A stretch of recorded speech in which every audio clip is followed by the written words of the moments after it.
Action might just fold. Are you tracking everything that's going on? Taylor Mathis basically, boom, grew her following. Because why? Because she has massive. I just hope the proper people are held accountable. Yo, I hacked your iCloud. I have your nudes. Talk about how I kidnapped someone from Vegas and I had them locked in my bathroom.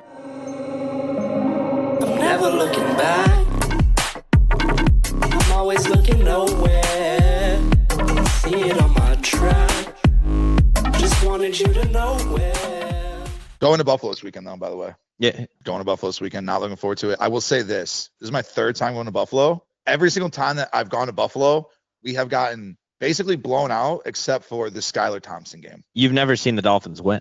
Not in real life. So a lot of people don't know this. Yeah. How many? What's the record? This is good. This is juicy. Good way to start the pod. I've been to somewhere in the range of between 10 and 20 Dolphins games. Probably more like 15 to 20. You don't know your record? Well, I do know it. 0-13?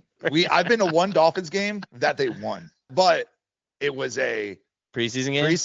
And it was even worse, bro. It was a preseason game. It was the fucking Hall of Fame game when Chris Chambers caught the ball. I guess we played the Bears. The Bears. Chris Chambers is a good pull. Yeah, he's a good receiver. Great. What college? Miami, Michigan. Oh, so you had the first two letters, right? You did. You were all over. Yeah. I mean, look, I'm not kidding. Like, I was just in Indianapolis. Colts fans, almost too nice.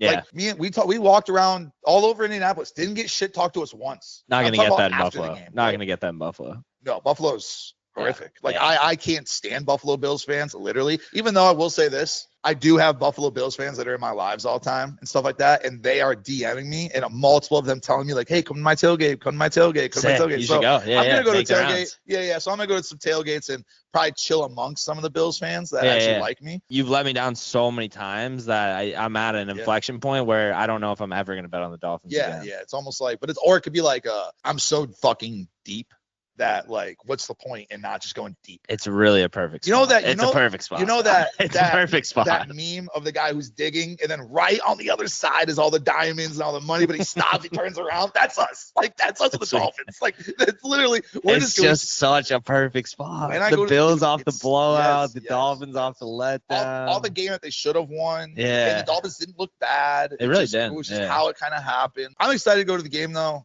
Just because I love going to games. Like, it's so much fun. Like, I love going to watch my Dolphins in real life. Although I will say, like, the people around me are always just like, especially people that sit in front of me, there's always a point where I'm like, I get this like death scream. I don't really know where it comes from. It comes from like the depths of in me, where when I realize something bad is happening and we're about to lose a game, I have this scream that comes out. I'm so mad. And people are always like, what the fuck is this motherfucker back here? But excited to go. Gonna go hang out with my buddies that I met on Xbox. Couple of my buddies that I met on Xbox over 10 years ago. Hopefully they don't want to wear your skin. Longer than that. Met him before. So Taylor Mathis. Yeah, you brought it. Can you quickly explain to me what happened? Because I'm still not fully filled in. This will be a real quick explanation for everyone who doesn't know. I feel like it lived on Twitter, right? Most of it unfolded on Twitter. I'm not a huge Twitter guy. Not a big Twitter guy. I'm heavy in gambling Twitter. I can tell you all the drama that's going on. It's something special with every other account. Boomer's getting involved in it. The guy who I talked to you about. That's the guy. He's just a high school teacher who just randomly made an account and just started fading some of the biggest accounts on Twitter and just kept making money off it. So he just kept posting about it. Boom, blew up. He's got like 30K followers now. Why is he on SoBet? Well, it's kind of an interesting thing with him. So his whole thing is, I don't like to charge for picks. Okay? Yeah. So he also does a thing where it's hashtag fuck Dub Club. He like will put like in his post, will be like this post if it's fuck Dub Club. Yeah, like, I support that. And right, 100%. But his whole thing is like, I don't like to charge for picks, but he's also now on Action. So it's like weird to me because it's like, bro, you have to pay for Action. Dude, Action might, side quest here, Action might just fold. Are you tracking everything that's going on? I'm actually, no, I haven't. Better Collective's firing everybody.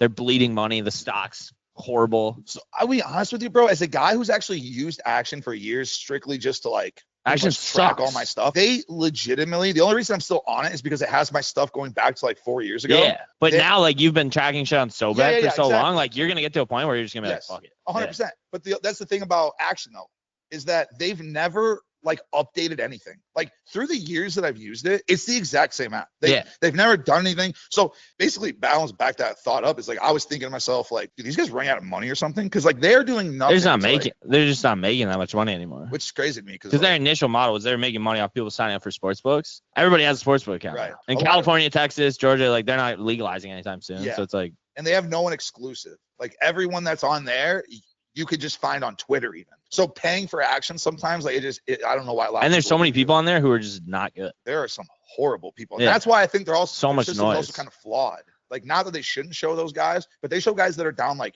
800 units. Like guys are like negative 800 units. And if I click on if you click on like the Rams game, that guy will be giving out a play. And it's like, well, why is he giving out plays? Yeah. If he's like negative 800 fucking. But yeah, back to Taylor Mathis. Explain real quick, 2 minute, what happened? Less than 2 minutes, honestly. Taylor Mathis basically, boom, grew her following. Because why? Because she has massive tits. I'm not gonna lie to you. That's exactly why she got her followers. Yeah. That's fine. Well, and a weird accent. It's not. That's the thing. I'm from where she's from. Yeah, but it plays into it. Dude, I just don't get what her accent is. It doesn't make any sense to me.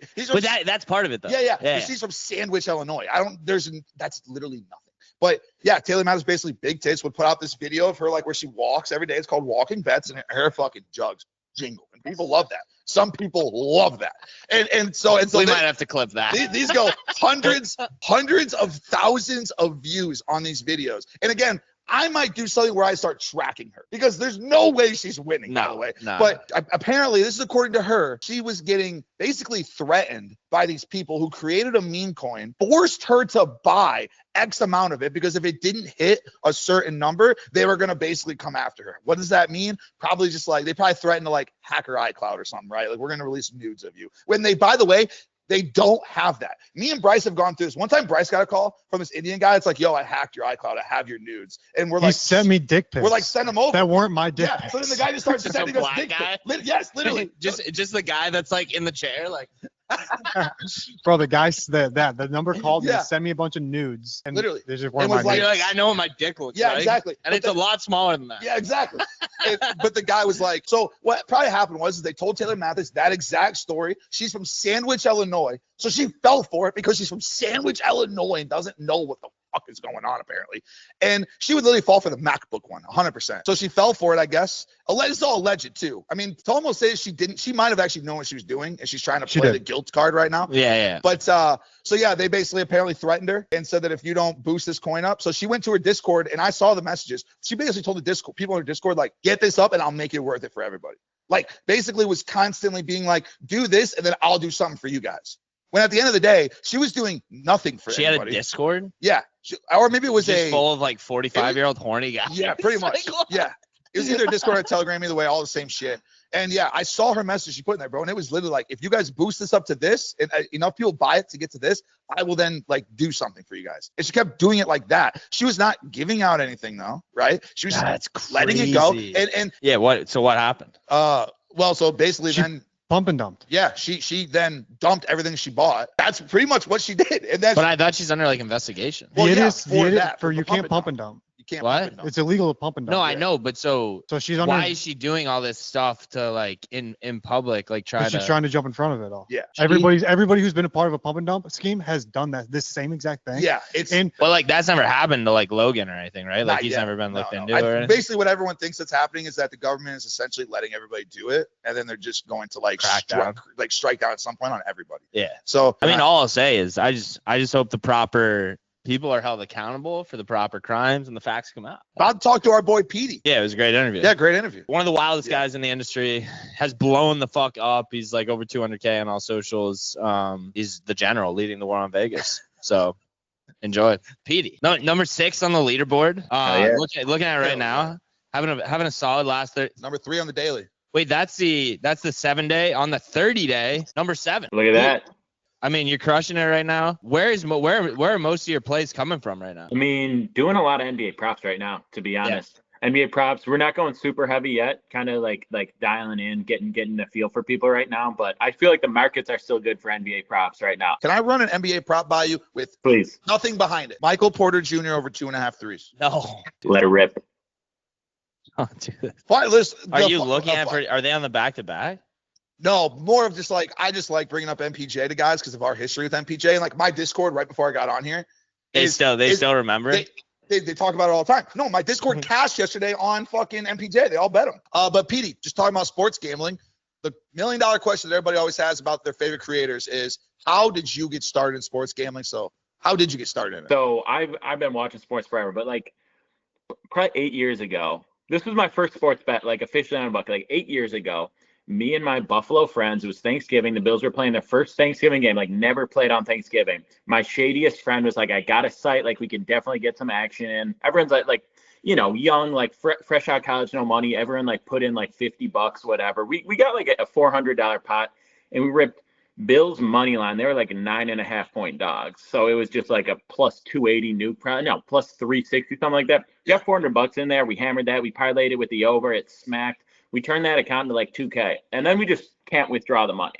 Like it's just not happening. And there's nowhere. And the guy, classic offshore situation. It's not a real book. It's some European book. We got no legal recourse. We've run that up, pretty much just hammering the Bills every Thanksgiving. But we flipped that. There was a $400 investment. We flipped that into like 10.9.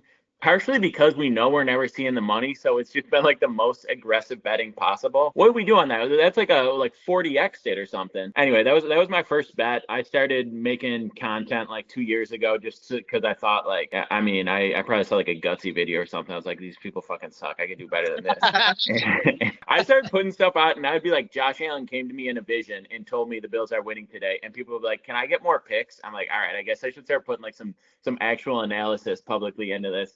So I've been doing that for like 2 years, and then I picked the Rangers to win the World Series last year, plus 1,800. They did. Took the Yankees this year, TBD. But we're 3 games away from going back to back for the sports betting messiah. How did the whole War on Vegas brand start? Because I think that's what like a lot of people know you for, just like the constant war on Vegas, the general and the fight. Like how did you come up with that? I made a series of videos where I was like, again, I wasn't given like legitimate analysis the first few times. Like I would do that in my picks, but my videos weren't.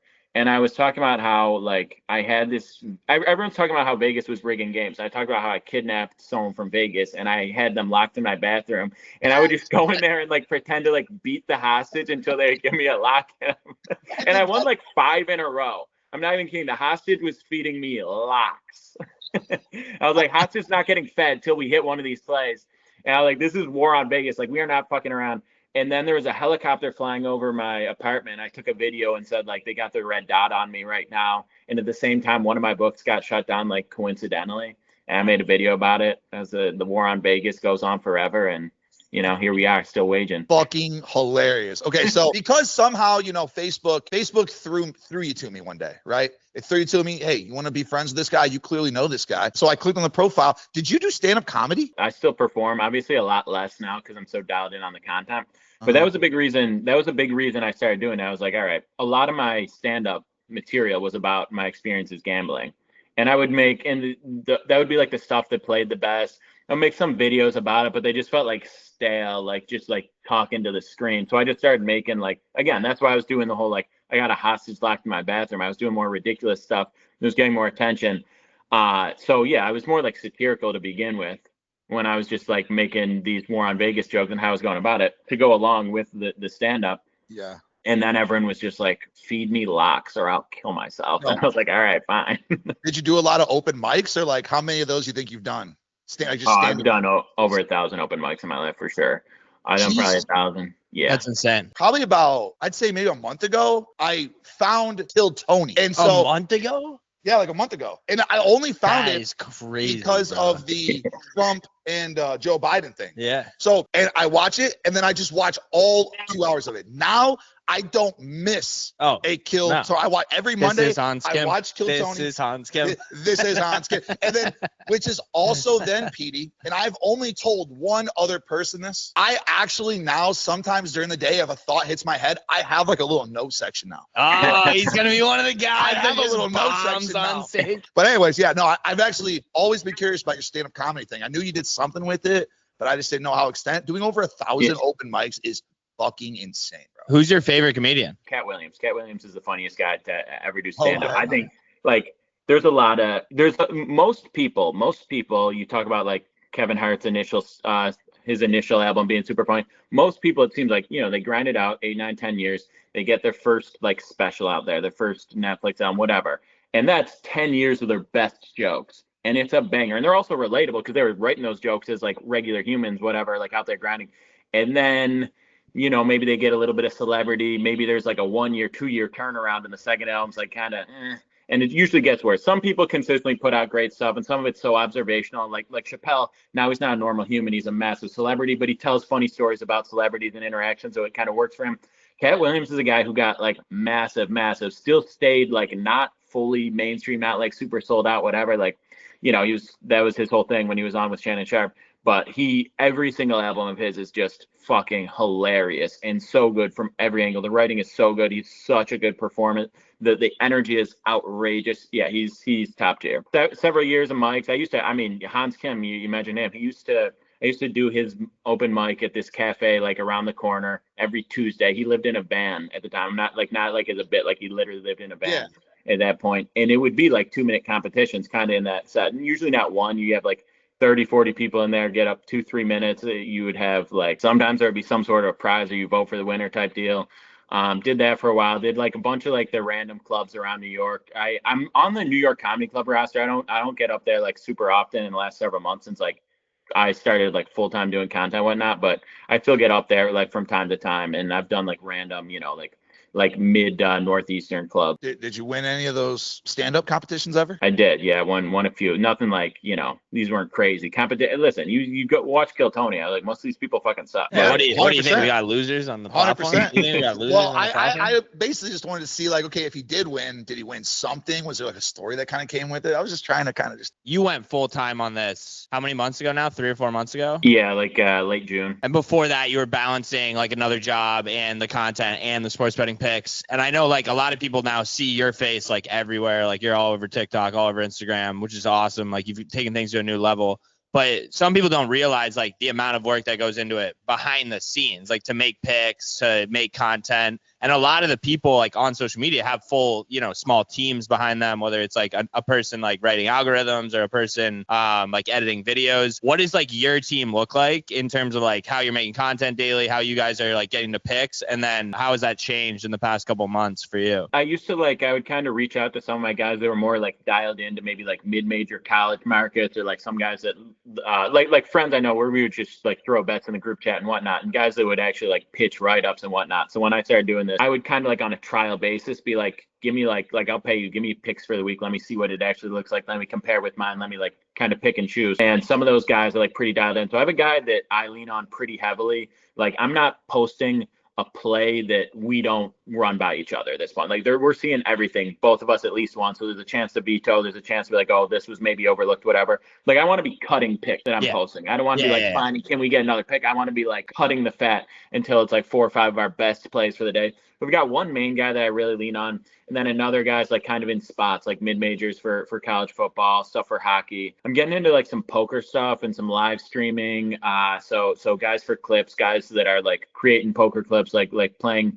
I played a ton of poker in my time, but that's a massive time commitment. Like Gutsy, I know you like to grind the tables. Like it's also like you get in there, you can turn it into like a 24, like 30-hour session real quick, and I just don't. I don't have the space for that right now. So.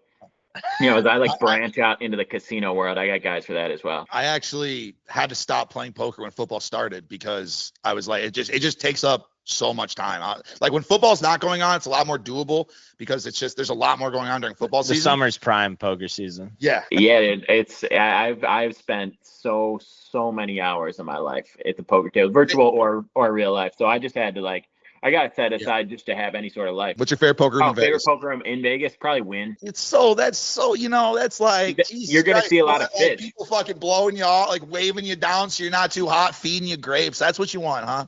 I want to be there on a Friday night, show up like ready to go at 2 a.m. and I want some massive whale stumbling in hammered with like all his roulette money ready to dump it off. That's what I want. Listen, I like playing chess. You want tourists. You don't want another grinder. You want tourists. You want someone that's there. 100%. And you also want them and their girlfriends like, come on, we got to wrap up. We got to go. He's like, all right, I'm just trying to like get it all in. Speaking of Vegas and blackjack, I ask this question to every single person because it does make me judge what kind of person you are. We're sitting at a blackjack table together, Petey, me and you. You get dealt a 16, dealer has a 10. Are you hitting or are you staying? I'm hitting. It's the book. I serve the book. The book tells me what to do. The book is the master. I hit it. It's a numbers game. It's a numbers game. It's a numbers game. We're numbers guys. We're numbers guys. Yeah, thankfully. That's what we are. Exactly. Appreciate you coming on, doing the pod. Appreciate you, bro. See you later, buddy. Shout out, Petey. Got to get him down here. PickemPeteyy on all platforms, by the way. I saw something that I wanted to bring up to you because I've seen it a couple times in my life. Been to a lot of live sporting events as of you, so you've definitely seen this before too. What is your favorite rendition of the United States national anthem? I think I'm going for like a woman singer. Okay. Yeah, like a Mariah Carey. Like, love that. Yeah. I would agree. I would completely agree. Yep. Literally, not even close. Yeah. What is your least favorite way of the rendition of our great national anthem? Like a rock one? Yeah. On like the electric guitar. That's what I'm thinking. With no one singing. That's what I'm thinking. Oh my God. So they did it again at the Colts Dolphins game. Bad, dude, it almost makes me want to put my hat back on because I can't stand it, bro. I know exactly. I mean, I've heard a lot of national anthems. Bro, I fucking hate it. I think it's disrespectful to our country. Dude. Yeah, it's crazy. Because you can't even tell me that in the middle of it, you don't know where we're at. I think a close second for me is like the choir. Oh. The choir is always that's an Army Navy classic. They'll bring in the choir. Yeah. Oh, I mean, that's hair on your back standing up. The choir coming in for the flyover. Yeah.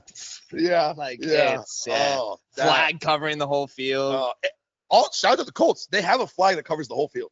You guys should come this year. Yeah, we've talked about it the last couple of years. We always end up having something that happens around. It's in DC. Yeah, December 14th. We'll see what's going on. We'll see what the Dolphins are looking at around that time. Yeah, you guys should come. I would say also a very underrated aspect of Army Navy is the chaplain. It doesn't happen at any other football game, so I always forget what it's called, but it's almost like a sermon. Oh. Yeah, the chaplain comes in and gives and they alternate schools every year. And dude, it's always like 30 seconds to a minute long around like the troops and like, don't let it be forgotten that these men will graduate and men and women like will graduate and fight for our country. And like, but today, like on fields of friendly strife, like, God damn it, beat Navy. So we can get into the leaderboard update. Get into the leaderboard. It's a good segue because we touched it with PD, but I mean the leaderboard is just getting better by the day, honestly. 100%. Like all the updates we've been rolling out are fucking awesome. I'm telling you, I check this every single day, and it is slowly just gradually getting better and better. You know what I really think it is, bro? I think that us releasing the leaderboard. Excellence. What'd you say? Competition breeds excellence. I think that exactly, and I think that a lot of these guys that were maybe a little bit more degenerate than they needed to be are now kind of stopping with that, and they're only going with like the actual smart strategical plays. So I think that this is also just making a lot of these guys better. No, it's great. Competition breeds excellence. Mm-hmm. This is a SoBet story in the making. They'll have a movie on this one day. Frankie J. Yeah. A former user of the platform who hit us up and was like, hey, these are my results. I've been tracking them. I've been following on SoBet. I've been playing tennis too on my own. And these are my results. And we were like, okay, yeah, we'll give you a shot. Dude, Frankie J is now #1 on the SoBet 30-day leaderboard. He has 805 followers. Doesn't have any social following whatsoever. Doesn't even have socials. Dude, he's getting crazy engagement. Like 12 likes on this post, 4 comments, 6 comments, 18 comments. Dude, he's just racking it up. And tennis is special. And I was early on Frankie J. I'm gonna come to this. I was early on Frankie J. Talked about his tennis two-leggers. I mean, they smack. The reverse correlation. #2, he's a big volume guy, but he's a hockey specialist, dude. Yeah. And like today, for example, he has 3.25 unit plays out, all dogs, dude. And like between me and you, I love the way Dusty bets. Fires from the hip. Yeah. And it's like, dude, you can't. Yeah. And people are like, oh, the volume, but it doesn't matter if you're doing it in a way that doesn't affect your ROI. And then third, a guy that we brought on the platform in June, and he was one of these guys. He's a perfect example of why every stupid handicapper out there should be on SoBet, because it's a way better system for them. Yeah. It's a way better system for their community. It's a way better system for everybody else involved. He was a guy that hated SoBet, Lord Maximus. Yeah. He hated SoBet. Yeah. And I remember our first conversation, we just explained everything to him, and he was like, that sounds pretty good. And he was like, yeah, if like everything goes that direction, like it sounds pretty good. Like I'll just test it out for a month or two and like see if you guys are right. Dude, he rocket shipped on SoBet June and July. He's now in the 100 sub club. He's driven over 100 subscribers at the base subscription. He's has a huge VIP. He's up 44.9 units. He crushes it. He's a great I think long-term profitable bettor. And then #4, we'll just highlight 4 here. Climbing back on the leaderboard, the Hobby Capper. King of the NFL. I mean, he's been red hot recently. I've been following his play of the days. He's been red hot. So shout out Hobby #4. I haven't seen him in a while either. I haven't seen him in a while. Haven't seen you in a while. And then maybe just a quick don't look now. Deepak, number 1 on the 7-day. Don't look now though. Number 1 on the 7-day. Don't look now. A guy that when he's hot is probably that. No, I actually no. I have the real don't look now guy. You know Jake's who it is, Locks? bro? But it's Jake's Locks. Jake's Locks, new to the And platform. Jake, who we've talked before in the past, and I like the vibe that Jake has always given me just from us DMing. Dude, he finally went live on TikTok. He finally started doing all that stuff. And I've been popping into it here and there. I've been like, dude, good fucking shit. Like, love what you're doing. Love like the lives. His Started videos an been Instagram. popping off too. Like, yeah. Like that's what I like too, is Jake is like, he's growing. a grinder. He's growing in it. He sees what we kind of do every day, what we've been doing. He's like, fuck it, let me do that. No secrets to success here. Yeah. So, all right, that's gonna do it for episode 9, 10, or maybe even 11. See you guys next week. Nasty just tweeted, who wants a free max play? All right, call him. I'm always looking nowhere. See it on my track. Just wanted you to know where.